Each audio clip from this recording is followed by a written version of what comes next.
আর জীবনে কখনো আমার ভাইকে ভাই ভাই বলে ডাকার সুযোগ নাই রে গোলাম। আর জীবনে কখনো আমার মারে মা মা বলার সুযোগ নাই। আর জীবনে আমার সন্তানকে নিয়ে বাজারে যাওয়ার সুযোগ নাই। আর জীবনে আমার বিবিরে বিবি বলে ডাক দেওয়ার সুযোগ নাই। এবার আমাকে সবাই মিলে কাঁধে করে রওনা হয়ে যাবে রে গোলাম। রাস্তা দিয়ে চলতে থাকবে, প্রতিটা মানুষের চোখের দিকে তাকায় তাকায় দেখবো কান্না করতেছি। আমি বলবো কেন কান্দো? কেউ আমার আওয়াজ বুঝবে না, কেউ আমার আওয়াজ শুনবে না। এবার আমাকে জানাজার নামাজ পড়াইয়া ইমাম সাহেব সবার সম্মুখে ঘোষণা প্রদান করে দিব, চলো আল্লাহর বান্দাকে দাফন করতে হবে। এবার আমাকে নিয়ে যখন সেই কবরস্থানের দিকে রওনা হয়ে যাবে, আমি তাকায় দেখব কবরের মধ্যে আমাকে শোয়ানোর জন্য 3 জন মানুষ প্রস্তুত হয়ে গেল। আমি তাকায় দেখব আমার মহাব্বতের সন্তানটা কবরে নেমে পড়ল। আমি তাকায় দেখব আমার মহাব্বতের ভাতিজাটাও কবরে নেমে পড়ল। মানুষগুলোর দৃশ্যটা দেখার পর আমি বলবো, আমি মনে হয় আজকে কবরে একা একা যাওয়ার কোনো প্রয়োজন হবে না। আমার সাথে মনে হয় আমার সন্তান যাবি, আমার সাথে আমার ভাতিজা যাবি, আর একটা মানুষ আমার আত্মীয় যাবি। হঠাৎ করে আমি তাকায় দেখব আমার শরীরের কাফনের যে বাটটা আছে এটাকে খুলে দিয়া একের পর এক উঠে যায়। আমি আমার ভাতিজার দিকে তাকায় দেখবো সেও কবর থেকে উঠে যায়। আমি ডেকে ডেকে বলবো, আমাকে রেখে তুই কোথায় যাও? ভাতিজার পক্ষ থেকে কোনো জবাব নাই। হঠাৎ করে আমি তাকায় দেখবো আমার সন্তানগুলো আমাকে রেখে রেখে চলে যায়। আমি এবার ডেকে ডেকে বলবো, এরে আমার সন্তানের দল, দুনিয়ার জমিনে আমি তোদের জন্য কত কিছু করলাম, এত বড় বাড়ি বানায় দিয়ে আসলাম, এত সম্পত্তি দিয়ে আসলাম রে সন্তানের দল। আজকে আমি বাবারে কবরে একা একা রেখে দিয়ে যাও, তোদের দিলের ভিতরে কি একটু মায়াও লাগে না? আমি এইভাবে কাঁদলে লাভ কি হবে? কোনো ফায়দা হবে না, কেউ আমার কথা শুনবে না। আমার নবী বলেন, সেই মৃত ব্যক্তির কবরে যখন ঘুমায়া থাকবি, সাথে সাথে 2 জন ফেরেশতার আগমন ঘটবি। বান্দা যদি তার জীবনের হায়াত নামক মহান দৌলতটাকে কাজে লাগায় কবরে গিয়ে থাকে, আমার নবী বলেন, আল কবরু রাউজাতুম মির রিয়াজিল জান্নাহ, মুমিন বান্দার কবরটার সাথে সাথে জান্নাতের বাগানে রূপান্তরিত হয়ে যাবে। আর যদি বান্দা জীবনের হায়াত এলাই হেলাই নষ্ট করে দুনিয়া থেকে বিদায় হয়, বান্দার সামনে কত আজানের আওয়াজ আসলো, কখনো বান্দাটা মসজিদমুখী হয় না, ওই বান্দার সামনে কত বয়ান হলো, বান্দা তুমি সুদ খাইও না, এরপরেও বান্দাটা সুদ খাইলো, ঘুষ খাইলো, তার হায়াতটাকে যেভাবে মনে চাই সেভাবে শেষ করে দিল। আমার নবী বলেন, তাকে 3টা প্রশ্ন করা হবে, জিজ্ঞাসা করা হবে, তোমার রব কে ছিল? নাফরমান বলবে, আমি তো আমার রবকে চিনি না। এবার জিজ্ঞাসা করা হবে, নাফরমান তুমি কোন ধর্ম মানছো? নাফরমান বলবে, আমি আমার ধর্মের পরিচয়ও জানি না। এবার নাফরমানকে বলা হবে, তোমার নবীর পরিচয় কি একটু বলো। নাফরমান আমার কলিজার টুকরা প্রিয় নবীকেও চিনবে না। এবার নাফরমানকে বলা হবে, রে নাফরমান দুনিয়ার জমিনে তোমার কাছে মালিকের পক্ষ থেকে তো হায়াত দেওয়া হয়েছে, এই হায়াতটাকে তুমি পরিপূর্ণভাবে কাজে লাগাও নাই, তুমি আমার মালিকের জন্য সময় দাও নাই, তাই রবের পরিচয়ে বলতে পারো না, ধর্মের পরিচয়ে বলতে পারো না, তোমার হায়াতকে কাজে লাগাও নাই। যার কারণে যেই নবীজি তোমার জন্য এত কাঁদলো, যেই নবীজি নিজের জীবনটা কাঁদতে কাঁদতে শেষ করে দিয়েছে রে গোলাম, ওই মহব্বতের নবীরেও তুই চিনতে পারো নাই, তোর মতো অপরাধী এই জগতে কেউ নাই। এরে মুমিন, আমার নবী বলে না হুফরাতুম মিন হুফারিন নার, সাথে সাথে তার কবরটা জাহান্নামের টুকরায় রূপান্তরিত হয়ে যাবে রে গোলাম। শাস্তিটা শুরু হবে আমার নবী বলেন কবরের দুই দিকের মাটি দুই দিকে যাইয়া, এই নাফরমানের দিক শামসি ওয়া দুহাহা ওয়াল কমারি ইজা তালাহা ওয়ান নাহারি ইজা জাল্লাহা ওয়াল লাইলি ইজা ইয়াগশাহা ওয়াস সামাই ওয়া মা বানাহা ওয়াল আরদি ওয়া মা তুহাহা। আল্লাহ পাক এইভাবে দুনিয়ার সমস্ত মানুষের সম্মুখে কসম খাই, আবার আরেক সূরার শুরুতে কসম খাই, ওয়াত্তিন ওয়াজ্জাইতুন ওয়াতুরি সিন ওয়া হাযাল বালাদিল আমিন। আরেক সূরার শুরুতে কসম খাই, ওয়াদ্দুহা ওয়াল লাইলি ইজা সাজা। এইভাবে বিভিন্ন সূরার শুরুতে রবের পক্ষ থেকে কসম খেয়েছে রে মুমিন। কেন আল্লাহ পাক এতগুলা কসম খাই? আমরা তো আমাদের কথার গুরুত্ব বোঝানোর জন্য কসম খাই। আল্লাহ কেন এত কসম খাই তার পিছনে কারণ বর্ণনা করতে যায় মুফাসসিরিনে কেরামরা বলেন, জমিনের রবের পক্ষ থেকে গোলামদের সম্মুখে যত বিষয়ের কসম খায়, আল্লাহর কথার গুরুত্ব বোঝানো মৌলিক মাকাসাদ নয়, বরং যেই বস্তুগুলোর কসম আল্লাহ পাক খায়, এই বস্তুগুলো মানব জাতির সম্মুখে যে গুরুত্বপূর্ণ বিষয়, গুরুত্বপূর্ণ বস্তু, এটা বোঝানোর জন্য রবের পক্ষ থেকে কসম খেয়েছেন। সুবহানাল্লাহ। অর্থাৎ আমাদের সামনে যত বস্তুর কসম খেয়েছেন, প্রতিটা বস্তু এটা মূল্যবান, রবের পক্ষ থেকে শ্রেষ্ঠ নিয়ামত হিসাবে এসেছেন, যার কারণে এই বস্তুগুলোর কসম খেয়েছেন।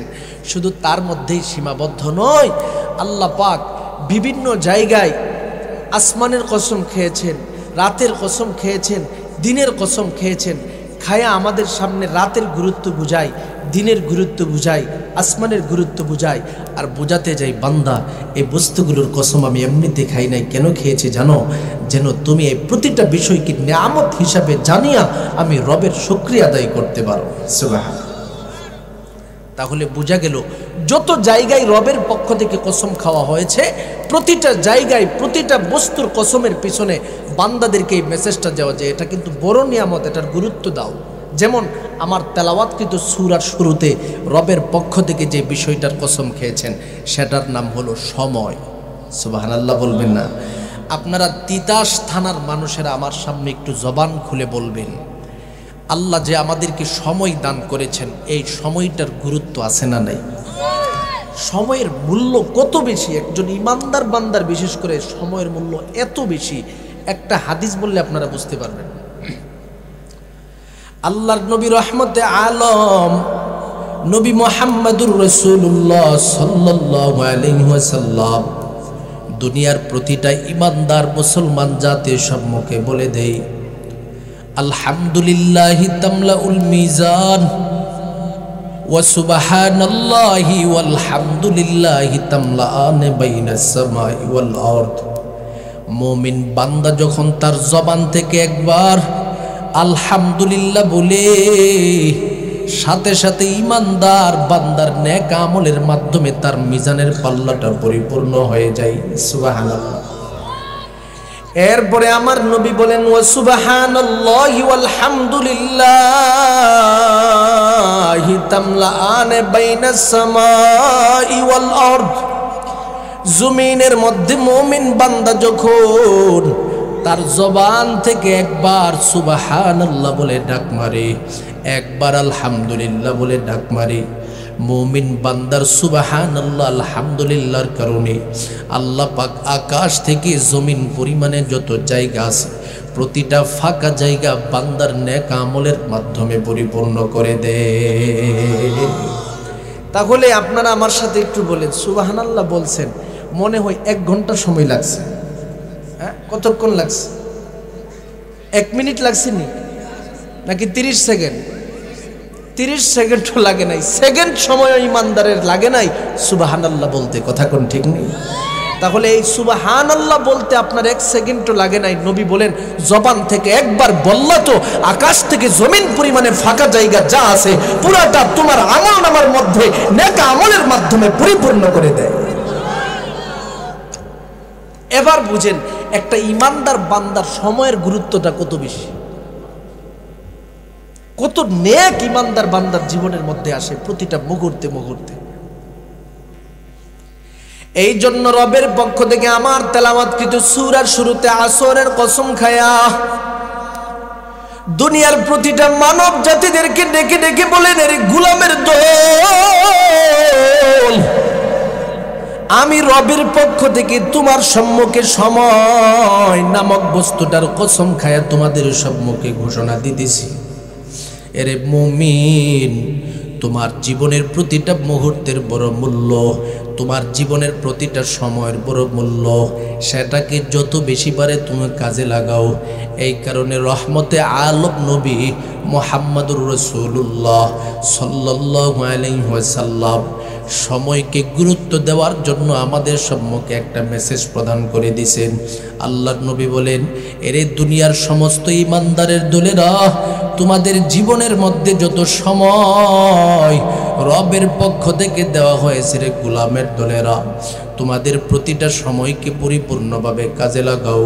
ক্বালা রাসূলুল্লাহি সাল্লাল্লাহু আলাইহি ওয়াসাল্লাম, ইগতানিম খামসান ক্বাবলা খামসিন, শাবাবাকা ক্বাবলা হারামিক, ওয়া সিহহাতাকা ক্বাবলা সাকামিক, ওয়া ফারাগাকা ক্বাবলা শুগুলিক, ওয়া গানাকা ক্বাবলা ফাকরিক, ওয়া হায়াতাকা ক্বাবলা মাউতিক। আমার নবী বলেন, তোমার জীবনের মধ্যে 5টা সময় আগমন করার পূর্ব মুহূর্তে জীবনের 5টা সময়কে আলাদাভাবে বান্দা তুমি গুরুত্ব দাও। 1 নাম্বার, তোমার জীবনে বার্ধক্য নামক সময় আগমন করার পূর্বে যৌবন নামক সময়টাকে বান্দা তুমি পরিপূর্ণভাবে গুরুত্ব দাও। এর তিতাস এলাকার আল্লাহর বান্দাদের দল, বিশেষ করে যুবক সন্তানের দিকে আমার নবীর পক্ষ থেকে ঘোষণা প্রদান করে দেয়, এর দুনিয়ার সমস্ত যুবকদের দল, তোমার জীবনের যৌবন নামক সময়টা আমার মালিকের দরবারে বড় গুরুত্বপূর্ণ রে যুবক। তোমার সেই যৌবন নামক সময়টাকে আমার আল্লাহ এত বেশি গুরুত্ব প্রদান করে রে যুবক। দুনিয়াতে জমিনের মধ্যে যুবক সন্তান তুমি যখন একটা সেজদা মারবা, এই যৌবনকালের এক একটা সেজদার মাধ্যমে আমার মালিকের আরশটা কম্পিত হতে থাকে। যৌবনকালের যুবক জমিনে সেজদা দেয়, আমার মালিকের আরশ সেখানে কাঁপতে থাকে। যৌবনকালের যুবক সন্তান জমিনের মধ্যে রুকু দেয়, আমার মালিকের আরশ কাঁপতে থাকে। যৌবনকালের যুবক সন্তান আজানের শব্দ শুনে জবাব দিয়ে মসজিদমুখী হয়ে যায়, আমার মালিকের আরশ কাঁপতে থাকে। এই জন্য আমার মালিকের পক্ষ থেকে ঘোষণা প্রদান করা হয়, এর দুনিয়ার সমস্ত যুবক সন্তানের দল, ভালো করে শুনিয়া নাও। তোমার যৌবনের সময়টাকে দুনিয়ার প্রতিটা মানব জাতি বড় গুরুত্ব দিয়ে থাকে রে যুবক। তুমি যখন সরকারি চাকরি নেওয়ার জন্য যাবে, সব যোগ্যতা আছে, এখন তারা সবার আগে দেখবে তুমি কি যৌবনকালে আসনি। যদি তুমি বুড়া হয়ে যায় আর সমস্ত যোগ্যতা নিয়ে যাও, তোমার কোনো চাকরি নেই। কথা কোন ঠিক নেই? আপনি যদি কোনো একটা গার্মেন্টসে চাকরি নেওয়ার জন্য যান, দেখবেন গার্মেন্টসওয়ালারা সর্বপ্রথম আপনার বয়সটাকে নির্ধারণ করবে। যদি আপনার বয়স যৌবনকালে থাকে, তাহলে তাদের কাছে আপনি চাকরি পাবেন। যদি যৌবনকালে না থাকে তাদের কাছে আপনার কোনো মূল্য নাই। এরে মুমিন, আমার আল্লাহ বলে, বান্দা, জমিনের প্রতিটা মানুষ তোমাকে চাকরি দেওয়ার জন্য তোমার যৌবনকাল খোঁজে। কেন যৌবনকালটা তারা এইভাবে তালাশ করতে থাকে জানো? কারণ তোমার যৌবনকালে প্রতিটা কাজ হয় অত্যন্ত ভালো, মেধা শক্তি থাকে শক্তি সম্পন্ন, তোমার শরীরের হাড় গোড় পরিপূর্ণভাবে শক্তি সম্পন্ন থাকে। তাই প্রতিটা মানুষ তোমার যৌবনকালটাকে গ্রহণ করে নেই চাকরি দেওয়ার জন্য। আমি আল্লাহর কাছ থেকেও ভালো করে শুনে নাও রে যুবকের দল, আমি রবের জন্য যদি তোমার যৌবন নামক সময়টাকে পরিপূর্ণভাবে কাজে লাগাতে পারো রে গোলাম, আমি আল্লাহ পাক তোমার সম্মুখে ঘোষণা প্রদান করে দিলাম, আমি আল্লাহ প্রতিটা মুহূর্তে মুহূর্তে তোমার উপরে খুশি থাকব। শুধু তার মধ্যেই তো সীমাবদ্ধ নয়, তুমি যখন প্রতিটা মুহূর্তে মুহূর্তে আমি মালিকের জন্য সময় দিবা, আমি আল্লাহ তোমার প্রশংসা আরশের মধ্যে বসে বসে করতে থাকব। শুধু এটার মধ্যেই সীমাবদ্ধ নয়, আমার নবী বলেন হাসরের ময়দানে এমন একটা কঠিন মুহূর্ত আসবে, সমস্ত মানুষেরা তাকায় দেখবে সূর্যটা মাথার অর্ধ হাত উপরে। দুনিয়াতে যদি এই মুহূর্তে সূর্যটা আমাদের দেশের মধ্যে 40 থেকে 42 অথবা 45 ডিগ্রি তাপমাত্রা দিই, তখন এই মানুষ ঘর থেকে বের হতে পারে না। কথা কোন ঠিক নেই? ঘর থেকে বের হয় না, ছাতা নিয়ে বের হয়, আর ঘামে তো কাম শেষ। কথা কোন ঠিক না? সূর্যের তাপ, অথচ এই সূর্যটা 9,30,00,000 মাইল দূরে। কত মাইল দূরে? আর ওই সূর্যটা হাসরে আসবে মাত্র অর্ধ হাত উপরে। অবস্থাটা কি হবে এবার জিজ্ঞাসা করে দেখি। আমার নবী বলেন ঠিক এই মুহূর্তের মধ্যে কোনো মানুষ সূর্যের নিচে টিকে থাকার মতো সুযোগ নাই। এই মুহূর্তে যদি মুমিন বান্দা আমার রবের পক্ষ থেকে দয়ার সম্মুখীন না হয়, মুমিন বান্দাটা সেখানে টিকতে পারবে না। আমার নবী বলেন সেই কঠিন মুহূর্তের মধ্যে আল্লাহ পাক যুবক সন্তানের জন্য আলাদা পুরস্কার নির্ধারণ করেছেন। আমার আল্লাহ ঘোষণা প্রদান করে দেই, দুনিয়াতে যদি কোনো যুবক সন্তান তার জীবনটাকে আমি মালিকের জন্য কাজে লাগাই, এই যুবক সন্তানের ব্যাপারে আল্লাহ বলেন, আমার নবী ঘোষণা দেই, ওয়াশাবুন নাশা ফি ইবাদাতিল্লাহ, যেই সমস্ত যুবকেরা তার যৌবনকালটাকে ইবাদতের মাধ্যমে সাজায়, ফজরের আজান হলে পাগলের মতো মসজিদমুখী হয়ে যায়, জোহরের আজান হলে পাগলের মতো মসজিদমুখী হয়ে যায়, আসরের আজান হলে পাগলের মতো মসজিদমুখী হয়ে যায়, মাগরিবের আজান হলে পাগলের মতো মসজিদমুখী হয়ে যায়, ঈশার আজান হলে পাগলের মতো মসজিদমুখী হয়ে যায়। এই সমস্ত যুবকদেরকে রবের পক্ষ থেকে ঘোষণা প্রদান করা হবে, এরে আমার মহাব্বতের বান্দাদের দলেরা, আজকে এই মুহূর্তের মধ্যে আরশের এই কঠিন মুহূর্তের মধ্যে হাসরের ময়দানে তুমি টিকতে পারবে না রে গোলাম। এই মুহূর্তে আমি রবের পক্ষ থেকে তোমার সম্মুখে ঘোষণা প্রদান করে দিলাম, আর কষ্ট করতে হবে না। দুনিয়াতে যৌবনকালটাকে কাজে লাগাই আসছো, আমি আল্লাহর আরশের নিচের জায়গাটাকে তোমার জন্য ভিআইপি জায়গা হিসাবে কবুল করে নিলাম। তাহলে যুবক, তুমি যদি তোমার যৌবনকালটাকে কাজে লাগায় রবের কাছে যেতে পারো, তোমার মতো সফল বান্দা হাসরে আর কেউ হতে পারে না। সুবহানাল্লাহ। এই জন্য রহমতে আলম নবী বলেন, 1 নাম্বার, তোমার জীবনের সময়সমূহের মধ্য থেকে শাবাবাকা ক্বাবলা হারামিক, বার্ধক্য নামক সময় আগমন করার পূর্বে তোমার যৌবন নামক সময়টাকে বান্দা তুমি পরিপূর্ণভাবে কাজে লাগাও। 2 নম্বরে আমার নবী বলেন, ওয়া ফারাগাকা ক্বাবলা শুগুলিক, তোমার জীবনের মধ্যে ব্যস্ততা নামক সময় আগমন করার পূর্বে এই মুহূর্তে অবসরের সময়টাকে কাজে লাগাও। 3 নম্বরে আমার নবী বলেন, ওয়াসিহাতাকা ক্বাবলা সাকামিক, তোমার জীবনের মধ্যে অসুস্থতা নামক সময় আগমন করার পূর্বে সুস্থতার সময়টাকে বান্দা তুমি কাজে লাগাও। 4 নম্বরে আমার নবী বলেন, ওয়াগানাকা ক্বাবলা ফাকারিক, তোমার জীবনের মধ্যে দারিদ্রতা নামক সময় আগমন করার পূর্বে তোমার জীবনের ধনাঢ্যতার সময়টাকে বান্দা তুমি পরিপূর্ণভাবে কাজে লাগাও। 5 নম্বরে আমার নবী বলেন ওয়া হায়াতাকা ক্বাবলা মাউতিক, তোমার জীবনে মরণ নামক সময় আগমন করার পূর্বে হায়াত নামক মহান দৌলতটাকে বান্দা তুমি কাজে লাগাও। এরে তিতাস এলাকার আল্লাহর বান্দাদের দল, আজকে আমাদের সম্মুখে হায়াতের পরিধি আছে, যার কারণে এখনো পৃথিবীতে কথা বলতে পারি।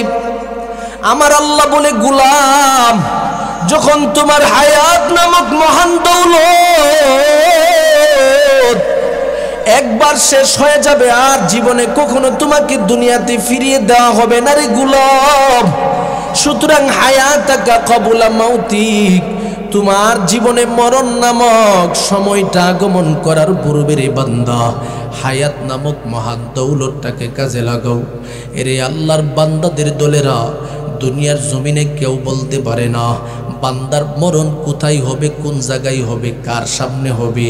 কুমিল্লাতে হতে পারে, তিতাস বাজারে হতে পারে, আপনাদের বাহেরচর এলাকায়ও হতে পারে, নদীতে হতে পারে, স্থলে হতে পারে, আকাশেও হতে পারে। দুনিয়াতে কেউ এই ব্যাপারে খবর জানে না, কখন হবে সেটাও জানে না, কোথায় হবে সেটাও জানে না। কথা কোন ঠিক নেই? নাকি আজকের মাহফিলের সভাপতি সব মনে হয় জানে? হ্যাঁ, প্রধান অতিথি আজকে যিনি প্রধান বক্তা হিসাবে আগমন করছেন, আপনাদের অত্যন্ত মহব্বতের মানুষ হযরত মাওলানা কামাল উদ্দিন তাইমি সাহেব, উনি মনে হয় প্রধান বক্তা। তো তিনি মনে হয় আল্লাহর কাছ থেকে যাই না আসছে যে মরণ 10 বছর পরে তোমার হইব। হ্যাঁ, খবর আছে?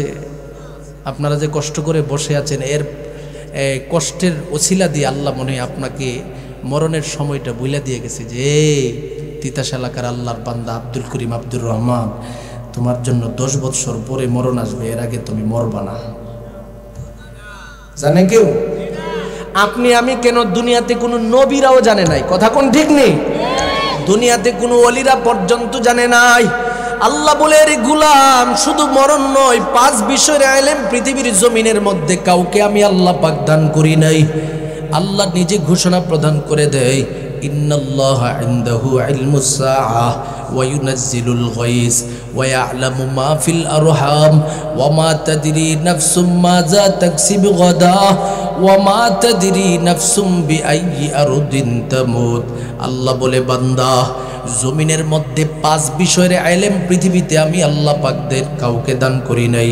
1 নাম্বার, কিয়ামত কখন হবে সেটাও কোনো মানুষ জানে না, কোনো নবীরা জানে না, কোনো ওয়ালিরা জানে না। 2 নাম্বার, দুই নাম্বারে আল্লাহ বলেন, দুনিয়াতে কখন বৃষ্টি হবে সেই খবরও কেউ জানে না। 3 নাম্বারে আল্লাহ বলেন, মায়ের পেটে ছেলে নাকি মেয়ে এই খবরও কেউ জানে না। কথা কোন ঠিক নেই? আচ্ছা, আপনারা অনেকে বলবেন যে হুজুর, বৃষ্টি কই হবে, কোথায় হবে, কোন জায়গায় হবে, এটা মানুষ জানে না, আল্লাহ বলছে। কিন্তু আমরা তো দেখি আবহাওয়া অফিস বইলা দেয় যে অমুক এলাকায় বৃষ্টি হবে, আমরা বৃষ্টি দেখতে পাই। কথা কোন ঠিক নেই? না ভাই, আবহাওয়া অফিসও যা বলে নিশ্চিত বলতে পারে না। আবহাওয়া অফিস বলে যে ওই তো চট্টগ্রামে বৃষ্টিটা হচ্ছে, হতে পারে, এই না চট্টগ্রামে হবে না, এটা সিলেটে চলে গেছে। কথা কোন ঠিক নেই? এমন খবর দেয় কি দেয় না? আবহাওয়া অফিস আপনাদের সম্মুখে যত খবর দিবে, তারা সম্ভাবনাময় খবর দিবে, হতে পারে। কারণ এই সিস্টেমে যেভাবে সমুদ্রের মধ্যে পানিটা উতলায় উঠতেছে, এভাবেই এই দিক থেকে বৃষ্টি হয়েছিল। আমরা আগে চেক করে দেখেছিলাম, আমাদের মনে হয় বৃষ্টিটা অমুক জায়গায় হবে, সম্ভাবনাময় বক্তব্য দিয়ে থাকে, কিন্তু নিশ্চিত পৃথিবীর জমিনে কেউ বৃষ্টি কখন কোথায় হবে বলতে পারে না। কথা কোন ঠিক নেই? এরপরে আল্লাহ বলেন, মায়ের পেটে ছেলে না মেয়ে এটাও কেউ জানে না। এখন অনেকে বলবেন, হুজুর আল্ট্রাসাউন্ড তো আছে, তাইলে তো মহিলাদের পেটে ছেলে না মেয়ে এটা তো জানা যায়। আল্লাহ বলছে জানে না। না ভাই, পূর্ণ হওয়ার আগ পর্যন্ত পৃথিবীর কোনো মানুষকে আল্লাহ পাক এই খবর দেয় না। যদি আল্লাহ কাউকে পূর্ণ হওয়ার আগে দিত আল্ট্রাসাউন্ডের মাধ্যমে যে ছেলে না মেয়ে, তাহলে যার 5টা মেয়ে আছে সে চিন্তা করলো পেটে থাকতে মাইরা লাই। কথা কোন ঠিক নেই? ওই মেয়েটা যদি থাকতো, বা ছেলে আছে একজনের 10 জন, আর ছেলের প্রয়োজন নাই, এবার পেটে আছে ছেলে না মেয়ে, এটা যদি বাফে আপনার আল্ট্রাসাউন্ডের মাধ্যমে আগেই জানতে পারতো, তো ছোট অবস্থায় এটাকে মেরে ফেলতো। আল্লাহ বলে, পূর্ণ হবে তারপরে আমি আল্লাহ পাক আল্ট্রাসাউন্ডের মাধ্যমে তোমাদেরকে খবর দেই, তখন আর মারার কোনো সুযোগ হয় না। সুবহানাল্লাহ। এই জন্য আল্লাহ বলেন, ওয়া ইয়ালামু মা ফিল আরহাম, মায়ের পেটে ছেলে নাকি মেয়ে আছে সেই খবর আমি আল্লাহ পাক পৃথিবীর জমিনের মধ্যে কাউকে দেই নাই। 3 নম্বরে আল্লাহ বলেন ওয়া মা তাদরি নাফসুম মাজা তাকসিবু গাদা, এরে মুমিন আগামীকালকে তুমি কি করবা সেটা তুমি জানো না, আগামীকাল কোথায় যাবে সেই খবর বান্দা তোমার নাই। অনেক এমন আছে দেখবেন বাড়ি থেকে নিয়ত করে আগামীকাল সকালে ঘুম থেকে জাগ্রত হয়ে তিতাস থানায় যাব, কিন্তু দেখা যায় সেই তিতাস থানায় যাওয়ার নিয়ত করে ঘুমাইছে, সকালবেলা উঠে দেখে নদীতে যেতে হবে। কথা কোন ঠিক নেই? এই জাতীয় মানুষ নিয়ত করে একটা, পরের দিন সেই নিয়ত পরিবর্তন হয়। আল্লাহ বলেন এটার নাম ওয়া মা তাদরি নাফসুম মাজা তাকসিবু গাদা, আগামীকাল কি করবে কোথায় যাবে কোনো খবর আমি আল্লাহ পাক তোমাকে দেই নাই। সুবহানাল্লাহ। 5 নম্বরে আমার আলোচ্য বিষয়, আল্লাহ বলে এরে বান্দা ওয়া মা তাদরি নাফসুম বিআইয়ি আরদিন তামুত, জমিনের কোন জায়গায় তোমার মরণ হবে রে গোলাম। পৃথিবীর কোনো মানুষকে আমি আল্লাহ পাক দান করি নাই। তুমি হুজুর হও, বক্তা হও, মুফাসসির হও, আল্লাহর ওলি হও, নবী হও, পৃথিবীতে কাউকে আমি আল্লাহ পাক মরণের খবর দান করি নাই। তুমি হঠাৎ করে মৃত্যুর স্বাদ গ্রহণ করতে পারো। এই মুহূর্তে প্যান্ডেলের মধ্যে তুমি বসে আছো, এখনই তোমার সম্মুখে মরণ আগমন করতে পারে। এরে মুমিন, আমি প্যান্ডেলের নিচে স্টেজে বসে বসে আপনাদের সম্মুখে কথা বলতেছি, আমিও বলতে পারি না রে গোলাপ আমারও মরণ চলে আসতে পারে। দুনিয়াতে কোনো মানুষ মরণের খবর নিয়ে দুনিয়াতে আগমন করে না। আল্লাহ বলে রে আমার বান্দাদের দলেরা সতর্ক হয়ে যাও, ওয়াল ইস্তিআদাদু বিল মাউতি ক্বাবলা নুজুলিহি, মরণ এখনো তোমার সম্মুখে আগমন করে নাই।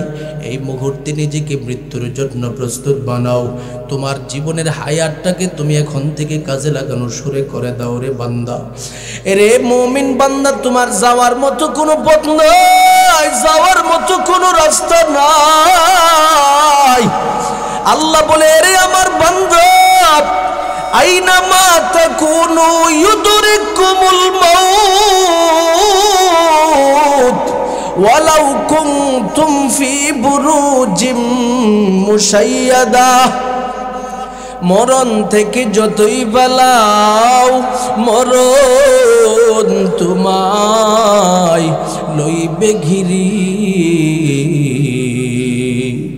যদিও সুদূর আকাশ পানে লুকাও সেথাই লাগিয়ে সিঁড়ি, এ দুনিয়া মিশে বলে ভাই শুধু আশার খেলা ঘর। চোখ বুঝিলে দেখিবি রে মন, কে আপনার কে বাপর, কোথা থেকে আগমন কোথায় যেতে হবে রে, কে আনিল কি কারণে জানার নাই ভবেতে। নদীরে পার ভাঙ্গে ও পার ঘুরে, এই তো নদীর খেলা। সকাল বেলার ধনী রে তুই, ফকির সন্ধ্যা বেলা, নদী পথে নৌকা চালাও ওরে মাঝি ভাই, বেলা ডোবার আগে আমি উপার উড়তে চাই। ডুবে গেলে বেলারে আর উঠে না, ভেঙ্গে গেলে মেলারে আর জমে না। এ কুমিল্লার তিতাস এলাকার আল্লাহর বান্দাদের দলেরা, আজকে যেই সুন্দর মেলার মধ্যে আমরা আছি, মেলাটা আমার সম্মুখে যখন চক্ষুটা বন্ধ হয়ে যাবে, সাথে সাথে আমার জন্য এই মেলা ভেঙ্গে গেল। আমার ঘরে গেলে সন্তান নামক মেলা, চক্ষুটা বন্ধ হয়ে যাওয়ার সাথে ওই মেলা থেকে আমি বিচ্ছিন্ন হয়ে গেলাম। আমার মহাব্বতের বিবি, আমার আত্মীয় স্বজনের মেলার মধ্যে 24টা ঘন্টা ঘুরতেছি, হঠাৎ করে যদি আমার চক্ষুটা বন্ধ হয়ে যায় রে গোলাপ, আর লাভ নাই, সাথে সাথে আমার মরণ চলে আসলো, তো সব আমার কাছ থেকে ধ্বংস হয়ে গেল। দুনিয়া ধ্বংস হয়ে গেল, সন্তান ধ্বংস হয়ে গেল, আমার কাছ থেকে এবার সবাই শেষ, আর কেউ আমার সম্মুখে আসবে না। আমিও তাদের কাছ থেকে চিরবিদায় হয়ে যাব। এরে মুমিন, একটু কি দিলটাকে নরম করে কথাগুলো শুনতে পারি না? মনে করেন আমি যদি আব্দুর রহমান, আব্দুল করিম হক, আব্দুর রহিম হক, যিনি হক, যখন আমার সম্মুখে মরণটা চলে আসে, আমার অবস্থাটা কি হবে রে গোলাম? একটু ভালো করে শুনে নেন। আমি যখন দুনিয়া থেকে বিদায় হয়ে যাব, আমি যখন আমার চক্ষুটা বন্ধ করে ফেলবো, হঠাৎ করে আমি তাকায় দেখব আমার মহাব্বতের সন্তানটা আমার পাশে বসে বসে কান্না করতেছে। আমার মহাব্বতের বিবি আমার পাশে বসে বসে চোখের পানি ছেড়ে দিয়া কান্দে আর বলে, স্বামী গো, আর জীবনে মনে হয় আপনার সাথে আমাদের কথা হবে না, আর জীবনে আপনার সাথে যোগাযোগ হবে না। সন্তানও কাঁদবে, বিবিও কাঁদবে। হঠাৎ করে আমার সেই চক্ষু বন্ধ হওয়ার কথাটা ইমাম সাহেবের কাছে চলে যাবে।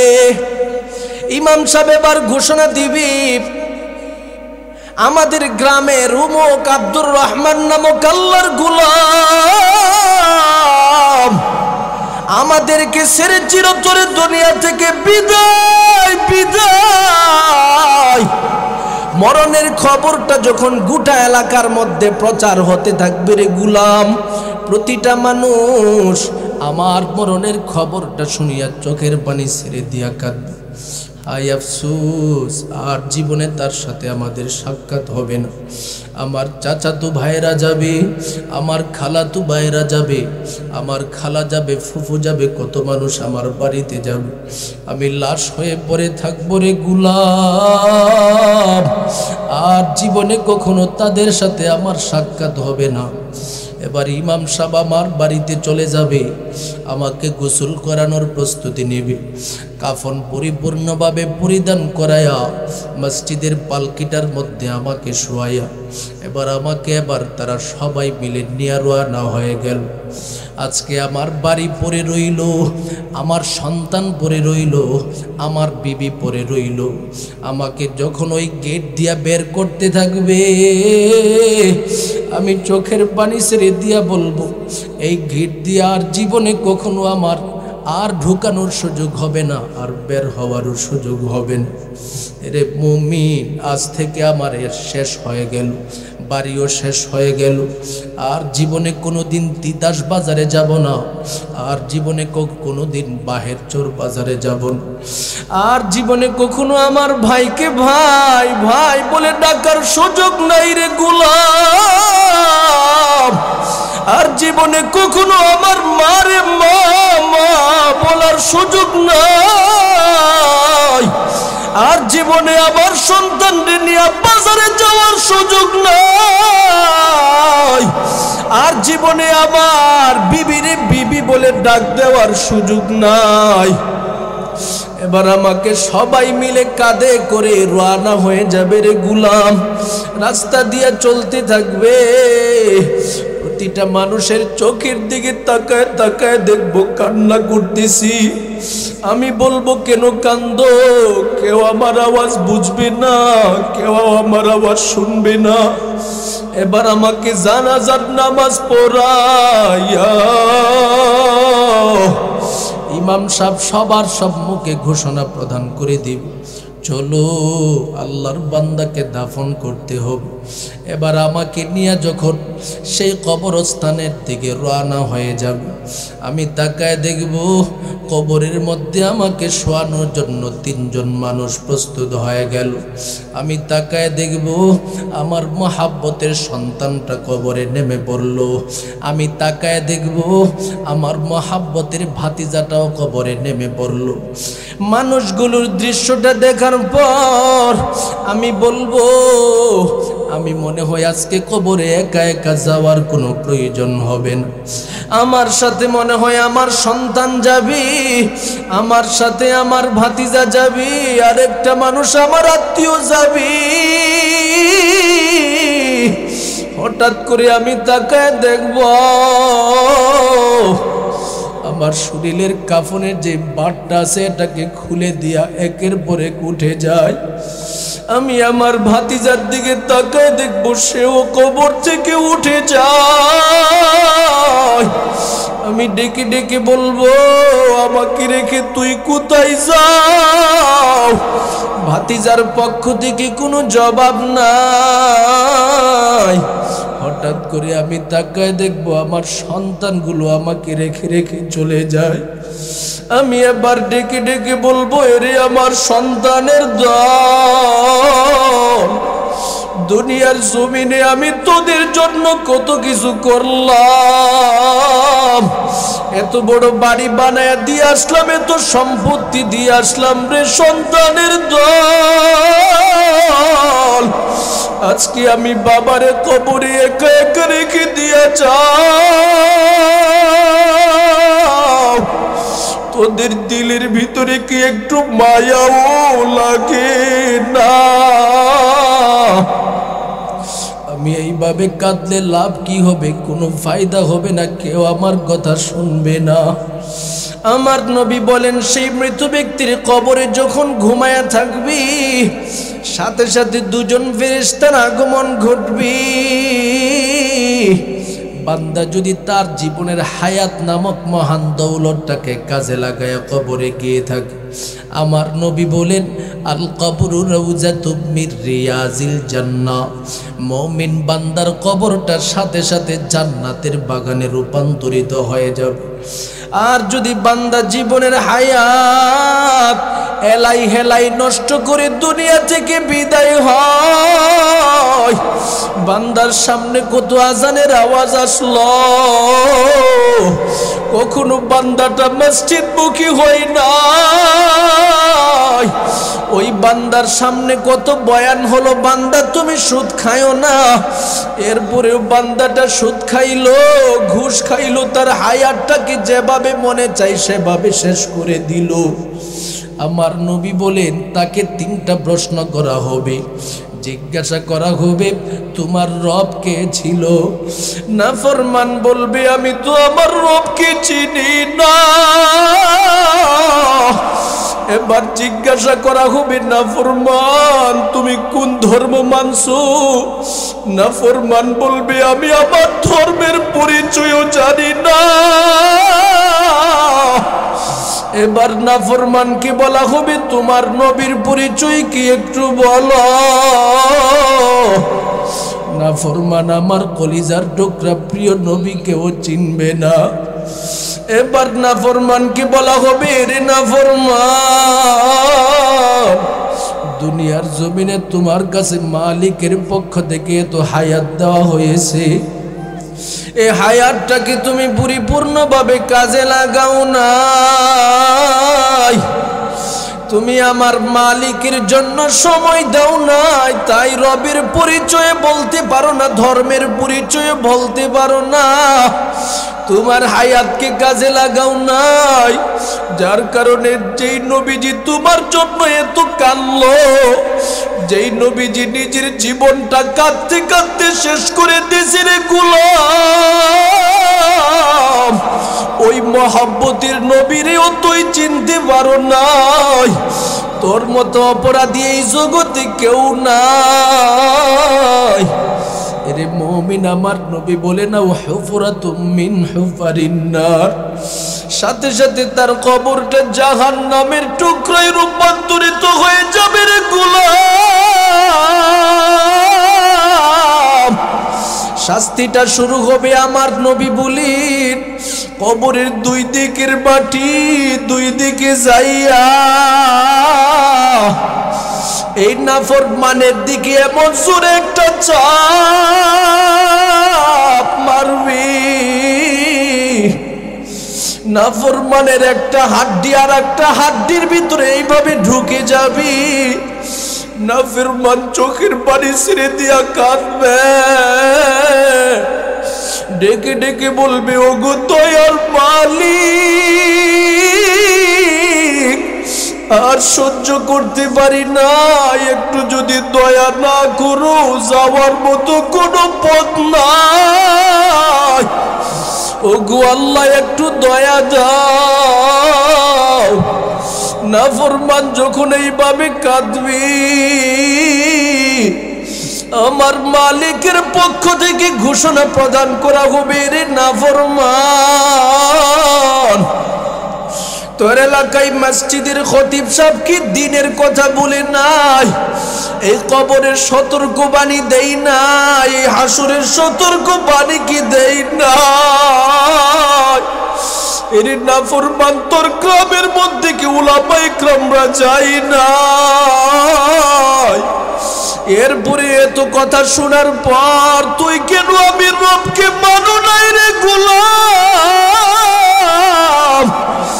আর সুযোগ নাই, এখন থেকে শাস্তির জন্য প্রস্তুত হয়ে যাও রে নাফরমান। এরে আল্লাহর বান্দাদের দল, একটু কি চিন্তা করে দেখি নাই? আমি যদি ওই হায়াতের পরিধি কম নিয়ে হায়াতের পরিধিকে কাজে না লাগাইয়া আমার মালিকের দরবারে দাঁড়ায় যায়, আমার মালিক যদি আমার সাথে এমন ব্যবহার করে, আমার মালিক যদি বলে, রে মুতাসিম বিল্লাহ, এরে আব্দুর রহমান, এরে আব্দুল করিম, দুনিয়াতে এত সময় পাইলা, তোর জীবনের হায়াতটাকে আমি মালিকের জন্য কাজে লাগাও না,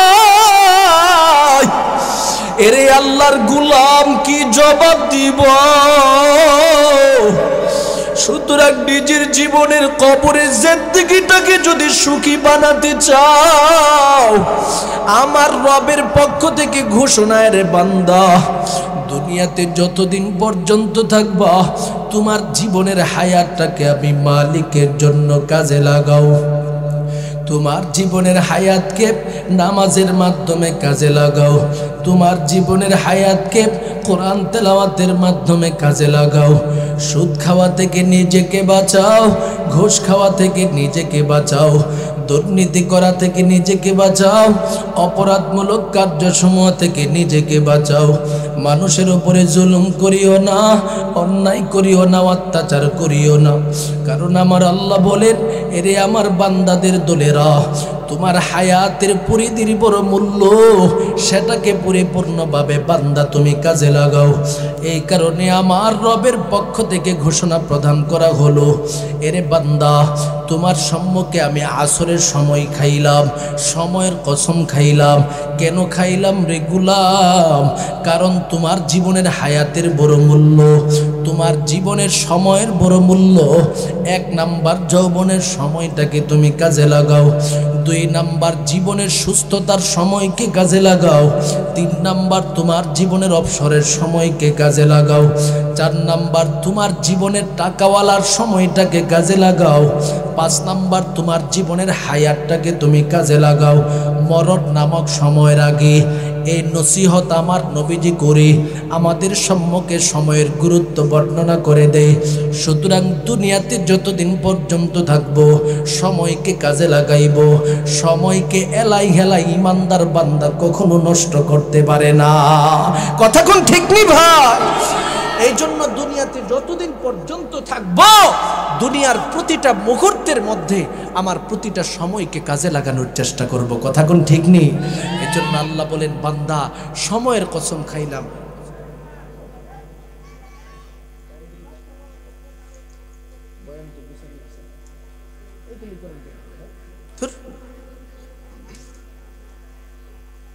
এটা কোনো সিস্টেম না, বয়ান তো গুছাইতে হবে। আমি লম্বা এক আয়াত টান দিছি, সেই আয়াত সূরা তো শেষ করতে হবে না।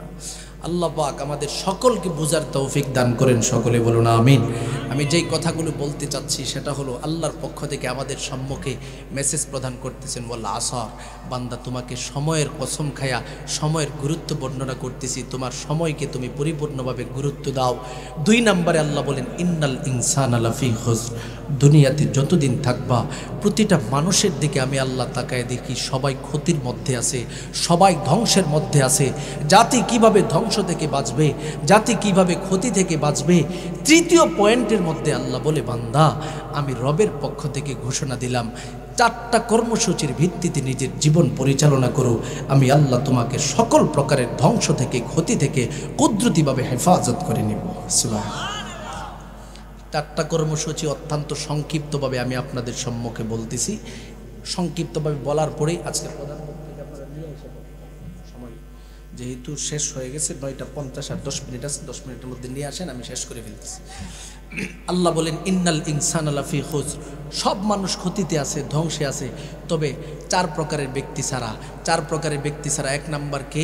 1 নাম্বার আল্লাহ বলেন আল্লাযিনা আমানু।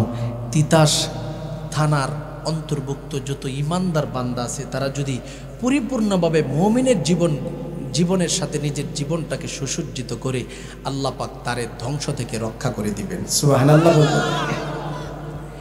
এই জন্য ইমানদার বান্দা, দুনিয়ার জমিনের মধ্যে তোমাকে রবের পক্ষ থেকে যে হায়াত নামক মহান দৌলত প্রদান করে দিল রে গোলাম, তোমার জীবনের প্রতিটা মুহূর্তকে কাজে লাগাইবা 1 নাম্বার ঈমান আনার মাধ্যমে।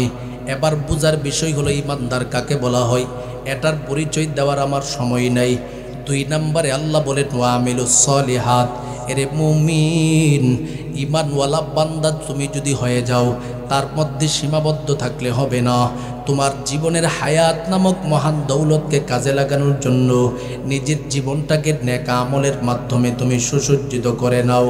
যদি ঈমানকে তুমি অলংকৃত করতে চাও, নেকের মাধ্যমে ঈমানটাকে তুমি অলংকৃত করে নাও।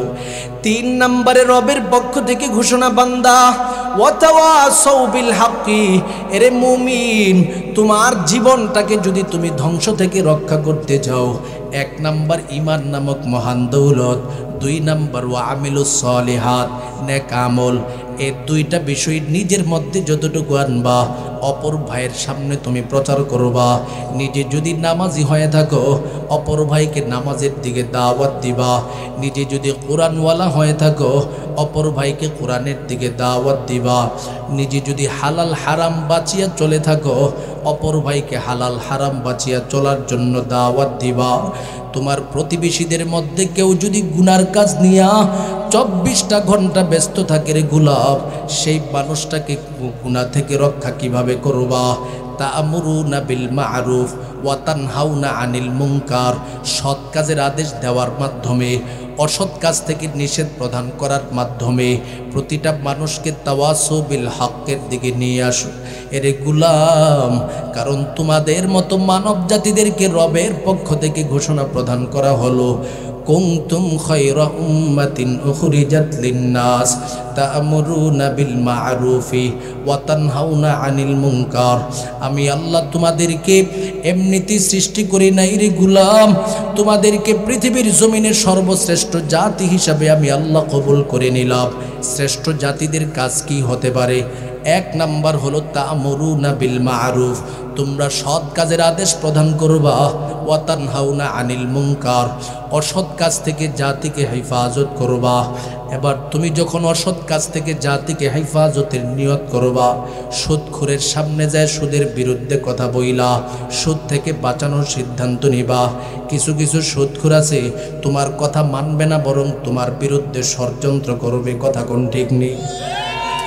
কিছু কিছু দুর্নীতিবাজ আছে, দুর্নীতিবাজকে দুর্নীতি থেকে কিভাবে বাঁচাইবা, দাওয়াত দিবা, ভাই দুর্নীতি করলে কিন্তু কবর হাসর ভালো হবে না। এবার তিনি তোমার বিরোধী হয়ে যাবে। তুমি যখন কোনো অত্যাচারী ব্যক্তির সম্মুখে অত্যাচার করা থেকে বিরত থাকার জন্য দাওয়াত প্রদান করবা, সেই ব্যক্তিটা তোমার বিরোধী হয়ে যাবে। এরে মুমিন, যদিও মানুষ তোমার বিরোধী হয়ে যায়, অত্যাচারীরা তোমার বিরোধী হয়ে যায়, জুলুমকারীরা তোমার বিরোধী হয়ে যায়, দুনিয়ার জমিনের মধ্যে যারাই তোমার বিরোধী হয়ে যায়, আমার আল্লাহ তোমার সম্মুখে ঘোষণা প্রদান করে দেয়, হকের কথা বলে যাইবা, হকের আওয়াজ দিয়ে যাইবা। তাওয়াসু বিস সবর, হকের আওয়াজ সবরের সাথে দিয়া যাইবা। একটা মুহূর্তের জন্য মানুষের বিরোধিতার কারণে নিজের জবান থেকে হকের আওয়াজকে দূরে সরাইয়া দিও না। কারণ দুনিয়াতে যত ইমানদার বান্দারা আগমন করেছে, প্রতিটা ইমানদার বান্দা হকের উপরে ছিল, হকের কথা বলে গেল। তুমিও যদি ইমানদার হয়ে থাকো, হকের উপরে থাকবা, হকের বক্তব্য দিবা। মানুষ যদি তোমার বিরোধিতাও করে, তারপরেও সত্য থেকে নিজেকে দূরে সরানোর কোনো সুযোগ নাই। কথা কোন ঠিক নি ভাই? এই জন্য দুনিয়াতে যতদিন পর্যন্ত ইমানদার বান্দা থাকবে, হকের উপরে 24টা ঘন্টা অটল থাকবে, হক কথা বলে যাবে, সত্য কথা বলে যাবে। এই কারণে আমাদের আহলে হক উলামা ইকরামদের দিকে তাকালে দেখা যায়, বিশেষ করে অন্যান্য উলামা ইকরাম, অন্যান্য তরিকার আলেম উলামা যাই হোক, আমি আপনাদের সম্মুখে নিশ্চিত করে একটা জাতির ব্যাপারে বলে যেতে পারি, আমার দেশের কওমি উলামা ইকরামদের সম্মুখে যখন হকের বিরুদ্ধে কোনো প্রকারের ষড়যন্ত্র হয়, কওমি উলামা ইকরামরা নিজে ঐক্যবদ্ধভাবে সিদ্ধান্ত নেয় হকের উপরে আমরা থাকব, হকের বিরুদ্ধে ষড়যন্ত্রকারীদেরকে এই দেশের মধ্যে ষড়যন্ত্র করতে দেওয়া হবে না। তার জন্য যদি জেলে যেতে হয় তার প্রমাণ পর্যন্ত এই দেশের উলামা ইকরামরা দিয়ে থাকে। কথা কোন ঠিক নেই? এ প্রমাণটা কেমনে দে, কেন দে? কারণ নবীরা হকের উপরে অটল ছিল, নবীদের যারা শাগরেদ ছিল সাহাবা ইকরামরা হকের উপরে অটল ছিল, রক্ত দিল, জীবন দিল, এরপরে একটা মুহূর্তের জন্য নিজেদেরকে হক থেকে দূরে সরাই নাই। কথা কোন ঠিক নেই? ইতিহাস সাক্ষী ইমানদার, হযরত ইব্রাহিম আলাইহিস সালাতু ওয়াস সালামের যুগ থেকে ইতিহাস টেনে দেখেন, ইব্রাহিম আলাইহিস সালাতু ওয়াস সালাম যখন হকের আওয়াজ দেয়, নমরুদ বেহকের ঘোষণা দিয়েছিল, ইব্রাহিম আলাইহিস সালাতু ওয়াস সালাম হকের আওয়াজ দিয়ে গিয়েছিল, দিতেছিল। তাকে কোনো মানুষ অগ্নিকুণ্ডের ভিতরে ঢুকায়ও ইব্রাহিম নবীর জবান থেকে হকের আওয়াজ বন্ধ করতে পারে নাই। সুতরাং আজকেও পৃথিবীর জমিনের মধ্যে মানব জাতির সম্মুখে স্পষ্ট ঘোষণা দিচ্ছি, ইব্রাহিম নবী যেমন হকের আওয়াজ দিয়ে গিয়েছে, মুসা নবী যেমন হকের আওয়াজ দিয়েছে, হযরত ঈসা নবী পর্যন্ত হকের আওয়াজ দিয়ে বিশ্বনবী মুহাম্মদুর রাসূলুল্লাহ সাল্লাল্লাহু আলাইহি ওয়াসাল্লাম গোটা জাতির সম্মুখে হকের আওয়াজ দিয়ে মক্কা মদিনা সহ সারা পৃথিবীর মধ্যে হকের আওয়াজ প্রকাশ করে দিয়ে গিয়েছেন। শুধু তার মধ্যেই সীমাবদ্ধ নয়, সাহাবা ইকরামের যুগের ইতিহাস, হকের ইতিহাস, হকের উপরে তারা অটল ছিল। তাবেঈদের যুগের ইতিহাস, হকের উপরে অটল ছিল। তাবেঈদের যুগের ইতিহাস, আইমায়ে মুজতাহিদিন, সালফে সালেহিন, মুতাকাদ্দিমিন, মুতাআখিরিন উলামা ইকরামদের যুগের ইতিহাস, হকের ইতিহাস। সুতরাং আজকে পৃথিবীর মানচিত্রের মধ্যে ইব্রাহিম নবীর আদর্শের সৈনিক, নবী মুহাম্মদুর রাসূলুল্লাহ সাল্লাল্লাহু আলাইহি ওয়াসাল্লামের আদর্শের সৈনিক, সাহাবা ইকরামের আদর্শের সৈনিক দেওবন্দের উলামা ইকরামরা যেমন ভারতে আছে, পাকিস্তানে আছে, বাংলাদেশেও আছে। সুতরাং এই জমিনের মধ্যে ট্রান্সজেন্ডার নামক যে ষড়যন্ত্র চলতেছে, এদেশের হক্কানি উলামা ইকরামরা যতদিন পৃথিবীতে থাকবে, এই জাতীয় ষড়যন্ত্র এদেশের মধ্যে বাস্তবায়ন হতে দিবে না। হকের আওয়াজ দিয়েছিল, দিয়ে যাবে, রক্ত দিবে, জীবন দিবে, ফাঁসির মঞ্চের সম্মুখীন হবে, হক থেকে আলেম সমাজদেরকে দূরে সরাতে পারবে না। কথা কোন ঠিক কিনা?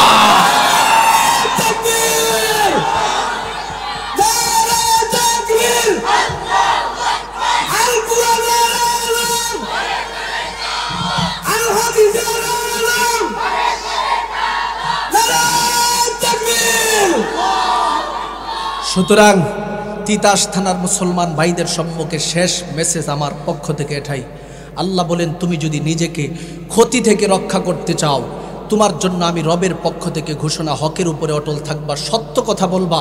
আজকে বাংলাদেশের মধ্যে আপনারা ইউটিউব, ইন্টারনেট, যত মিডিয়া আছে, আন্তর্জাতিক মিডিয়া সহ সোশ্যাল মিডিয়া সব জায়গায় স্পষ্টভাবে প্রকাশিত ট্রান্সজেন্ডার নামক একটা ষড়যন্ত্র এই বাংলাদেশের জমিনের মধ্যে চলতেছে, যার কারণে সপ্তম শ্রেণীর ভয়ের শরীফা নামক একটা গল্প সাজায় মানুষদেরকে এবার ট্রান্সজেন্ডার বানানোর সর্বোচ্চ অপচেষ্টা চালানো হচ্ছে। কথা কোন ঠিক নেই? আমরা পরিষ্কার ভাষায় ঘোষণা প্রদান করতেছি, এদেশের আলেম সমাজ সারা জীবন হকের উপরে ছিল, আজকেও আছে।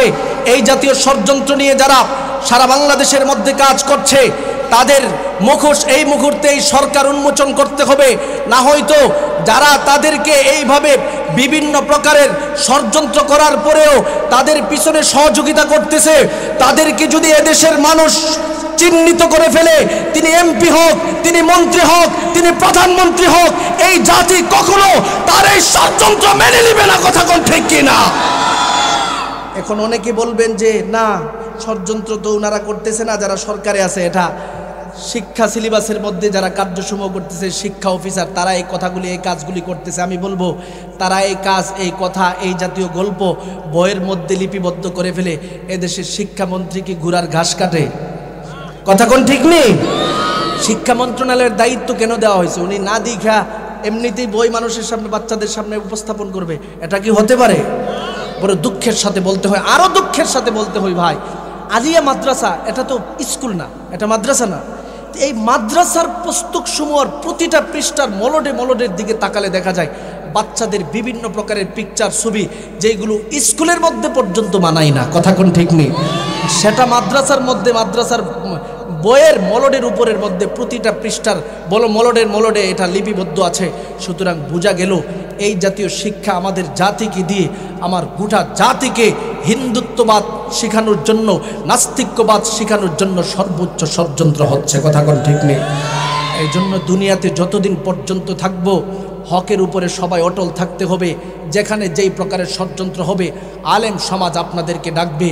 আপনাদের কুমিল্লাতে ওলামা ইকরামরা রয়েছেন, কওমে ওলামা ইকরামরা যখন এই জাতিকে নিয়ে, ইসলামকে নিয়ে, মুসলমানিত্বকে নিয়ে কেউ ষড়যন্ত্র করে, তখন এই দেশের ওলামা ইকরামরা সর্বোচ্চ চেষ্টা করে থাকে, মুজাহাদা করে থাকে। এজন্য আপনাদেরকে যদি আলেম সমাজ ডাক দেয় তাদের পাশে দাঁড়ানোর সর্বোচ্চ চেষ্টা করবেন। রাজি আছেন তো ইনশাআল্লাহ? আমি আর আলোচনা বৃদ্ধি করব না। আচ্ছা, আমি আর আলোচনা সামনে নিব না, আমার আলোচনা এই মুহূর্তে শেষ করে ফেলবো। আমি আপনাদের সম্মুখে সূচনায় সূরাতুল আসর নামক একটা সূরা তেলাওয়াত করেছিলাম। সূচনায় বলেছিলাম সময়ের কসম খেয়েছেন। কেন খেয়েছেন? আমাদেরকে সময়ের গুরুত্ব আল্লাহ পাক বুঝাচ্ছেন। দ্বিতীয় নম্বরে আল্লাহ বলেন, এ বান্দা, তুমি যে সময়কে তোমার জন্য যে আমি আল্লাহ সময় দান করেছি, সময়ের ব্যাপারে তোমরা সবাই কিন্তু ক্ষতির মধ্যে আছো। ক্ষতি থেকে বাঁচবা কেমনে? তৃতীয় পয়েন্টে আল্লাহ বলেন, 1 নাম্বার ঈমান আনো, 2 নাম্বার ঈমানটাকে নেক আমল করে সাজাও, 3 নাম্বার নেক আমল নিজে যতটুকু করবা অন্য ভাইয়ের জন্য তুমি প্রচার করবা। প্রচার করতে গেলে বাধা আসবে, তাওয়াসু বিস সবর। 4 নাম্বারে সে বাধার ক্ষেত্রে ধৈর্যের সাথে হকের উপরে অটল থাকিয়া যাইবা। এই 4টা গুণ দুনিয়াতে যার মধ্যে থাকবে আল্লাহ বলেন আমি তাকে সকল প্রকারের ধ্বংস থেকে রক্ষা করিয়া জান্নাতি মুমিনের কাফেলার ভিতরে ঢুকাইয়া দিব। আল্লাহ পাক আমাদের সকলকে সূরাতুল আসরকে সামনে রেখে যেই কথাগুলি বললাম আমল করার তৌফিক দান করেন। সকলে বলুন আমিন। ওয়া মা আলাইনা ইল্লাল বালাগ।